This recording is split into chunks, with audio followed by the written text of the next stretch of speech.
Hello students, welcome to my 4-1 ma'am class. और बच्चे कैसे हैं आप? अच्छे स्टूडेंट्स, आज हमारा जो वीडियो है इसमें जो चैप्टर है आपका वाक, ठीक है ना। इसके जो क्वेश्चन हम चैप्टर अपना पहले पिछले वीडियो में आपको बता चुके हैं, बट आज के जो वीडियो में हम इसके कुछ क्वेश्चन आंसर फाइंड किए हैं। पहले जैसे कि बताते हैं कि सारे क्वेश्चन आंसर एक वीडियो में नहीं करते, क्योंकि क्या होता है ये बोर्ड छोटा होता है और मुझे बार बार राइट करना होता है, फिर वीडियो लेंथी हो जाता है। तो इसलिए मैं एक वीडियो में आपसे 1 से लेके 4 तक क्वेश्चन आंसर आपको सॉल्व यहाँ करा देते हैं। ऐसे करके 2 वीडियो मुझे बनाने होते हैं एक वीडियो उसके चैप्टर के।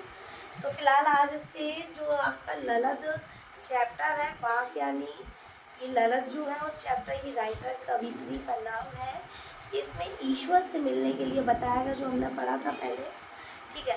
तो इसमें कुछ क्वेश्चन दिए हुए हैं, तो क्वेश्चन के मैंने सिर्फ यहाँ आंसर राइट किए हैं, क्वेश्चन मैंने राइट नहीं किए। क्वेश्चन हमारे आपके पास बुक में होते हैं, इसलिए सिर्फ आंसर यहाँ पर मेंशन है। तो पहला वाला जो क्वेश्चन है यहाँ मैं बुक से पढ़ूंगी कि फर्स्ट क्वेश्चन क्या मैंने यहाँ राइट नहीं किया।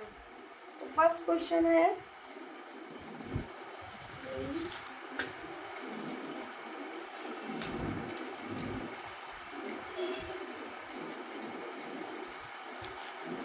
हाँ, फर्स्ट क्वेश्चन ये पूछा गया है इसमें, रस्सी मतलब कविता में जो रस्सी शब्द है वो यहाँ किसके लिए प्रयुक्त हुई है और वह कैसी है।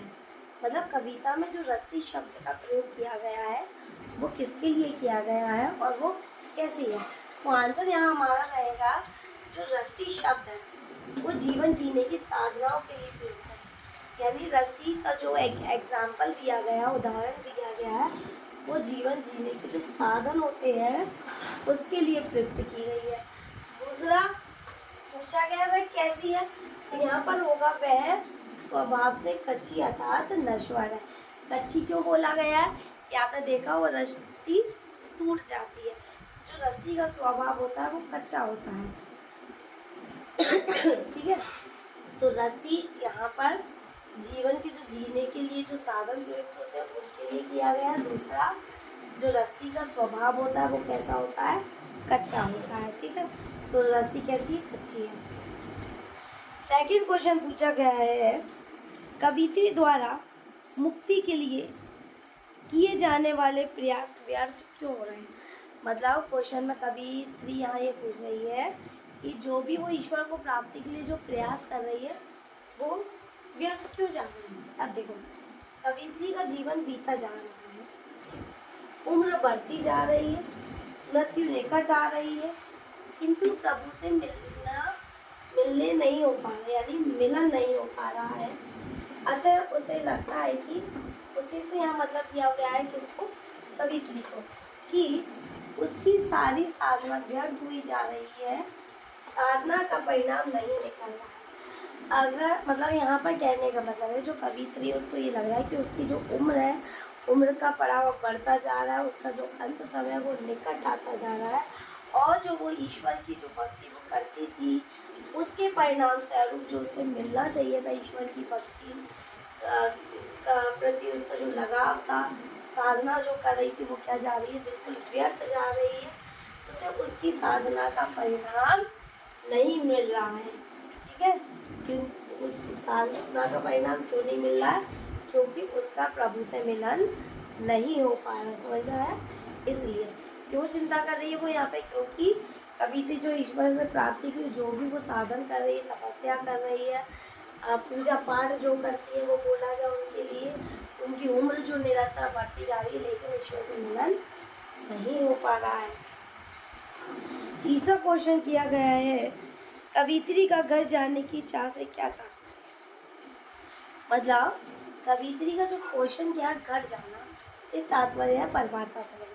यानी जैसे कि बोला जाए, हम अपने घर जब सारे काम निपटा लेते हैं दिन भर के सुकून जाता, हम रात में अपने सुकून और शांति के लिए कहाँ जाते हैं, अपना घर जाना चाहते हैं, ताकि वहाँ पर हम जो दिन भर की जो थकान है वहाँ पर शांति से कोई विश्राम करें, आराम।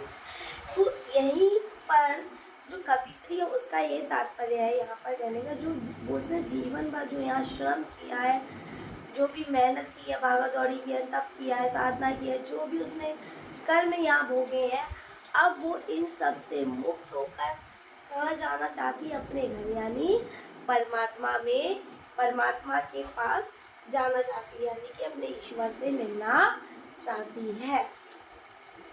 ठीक, 4th में पूछा गया है, अब भाव स्पष्ट करना है यहाँ पे। तो क में दिया हुआ, खा खाकर कुछ पाएगा नहीं, ना खाकर बनेगा अहंकारी। खा खाकर कुछ पाएगा नहीं, ना खाकर बनेगा अहंकारी। तो मतलब यहाँ पर कवित्री को अनुभव होता है कि वह जीवन भर हठ योग साधना करती रही, किंतु कोई सफलता ना मिल सकी, उसकी जेब खाली ही रही। खा खाकर यहाँ से खाने से मतलब है आप किसी भी तरीके का लोभ कर लो, प्रलोभन कर लो, लालच कर लो, कुछ भी कर लो, इकट्ठा कर ले, कोई भी चीज़ कर ले, एकत्र कर ले, लेकिन उससे क्या होता है? कुछ नहीं होता। अनुभव जो उसका अनुभव है, कवित्री ने अपना अनुभव दिया हुआ है कि वह जीवन भर हठ योग साधना करती रही, यानी उसे कड़ी तपस्या की ईश्वर को प्राप्ति करती रही, किंतु कोई भी उसको सफलता नहीं मिली, और उसकी जेब क्या रही? खाली। खाली जेब से मतलब यहाँ पर है उसको जो ईश्वर की उसने भक्ति की थी, उसके बदले में जो वो चाहती थी ईश्वर की उससे प्राप्ति हो, तो वो चीज़ उसको नहीं मिली। तो उस चीज़ से उसे लगता है कि उसकी जेब क्या है? खाली। समझ में आया?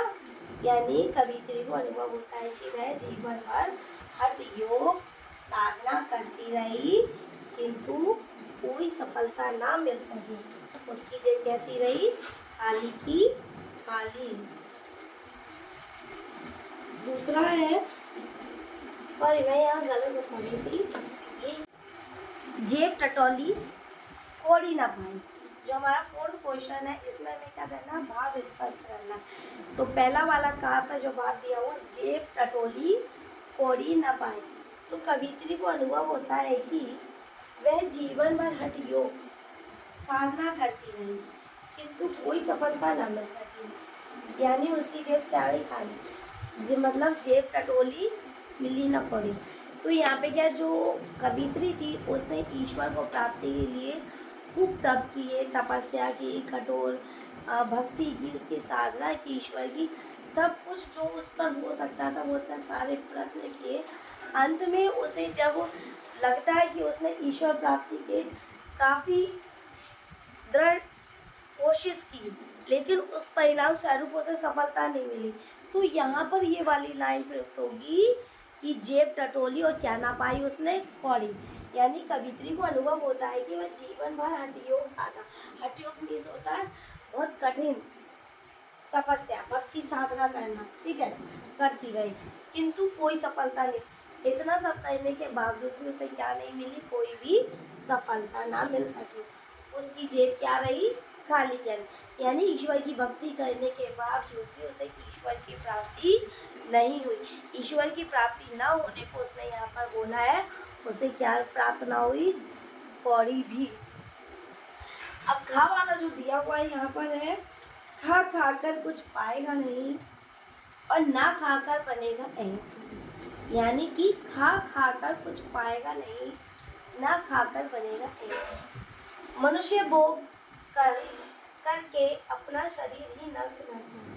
भोग यानी जो जीवन के सांसारिक सुख होते हैं, इन सांसारिक सुखों को भोग कर जो ईश्वर होता है, मनुष्य जो होता है सांसारिक सुखों को भोग कर अपने शरीर को ही नष्ट करता है। वो अपने शरीर को सांसारिक सुखों के प्रति इतना आतुर कर लेता है, उस पर इतना निर्भर कर लेता है कि उसका ध्यान जो है ईश्वर की ओर नहीं आता, नष्ट करता है, उसे कोई उपलब्धि नहीं होती। और जब वो अपने में इतने बिजी रहता है, अपने में ही मस्त रहता है, तो उसे क्या होता है? जीवन में कोई भी उपलब्धि नहीं मिल पाती, वह परमात्मा से दूर हो जाता है। वो करना एक प्रकार का क्या है? भटका। और जब वो अपने सुखों में इतना लीन हो जाता है, तो धीरे धीरे क्या होता है? सुख जो होता है, सुखों में इतना लीन होता है कि वह परमात्मा से दूर होता रहता है, सुखों की तरफ खिंचाव उसका जो है वो बढ़ता जाता है। यानी खा खा कर क्या होगा, कुछ पाएगा नहीं और ना खाकर बनेगा अहंकारी। मनुष्य सुख भोग कर क्या बनता है, अपने शरीर का क्या करता है, नष्ट करता है। नष्ट क्यों करता है? जब हमें सारी सुख सुविधाएं मिलती है ना, कोई भी काम करना नहीं चाहते, कर्म करना नहीं चाहते, तो एक तरीके से उसका जो शरीर होता है वो क्या हो जाता है, बेकार होने लगता है। उसे कोई उपलब्धि, मतलब कोई भी व्यक्ति को किसी के प्रति कोई आकांक्षा नहीं रहेगी, कोई उसका जीवन का उद्देश्य नहीं होगा, तो क्या होगा, वो किसी तरीके की कोई उपलब्धि प्राप्त करेगा ही नहीं। वह पर और जब सुखों में इतना लीन है तो जाहिर सी बात है वो परमात्मा से भी दूर हो जाएगा, ठीक है ना। और इसलिए यहाँ पर कवित्री ने बोला है वो करना क्या है, एक तरीके का भटका। तो आज के वीडियो में ये हमारे 4 क्वेश्चन हो गए। आप चाहो तो इसका स्क्रीनशॉट ले लें, देख लें अच्छे से, ठीक है। आगे के अब जो 4 इसके क्वेश्चन आगे के ऐसे 4-5 जो हमारे होंगे, हमारे बोर्ड में एक टाइम 1 टाइम में जितने बनेंगे हम आपको आगे भेजते रहेंगे वीडियो बना के। तो ओके स्टूडेंट्स, आप अपने कमेंट्स, लाइक एंड सब्सक्राइब जरूर करते रहिए। अपने नए वीडियो में नए टॉपिक के साथ फिर आपसे मिलेंगे। Okay student, take care.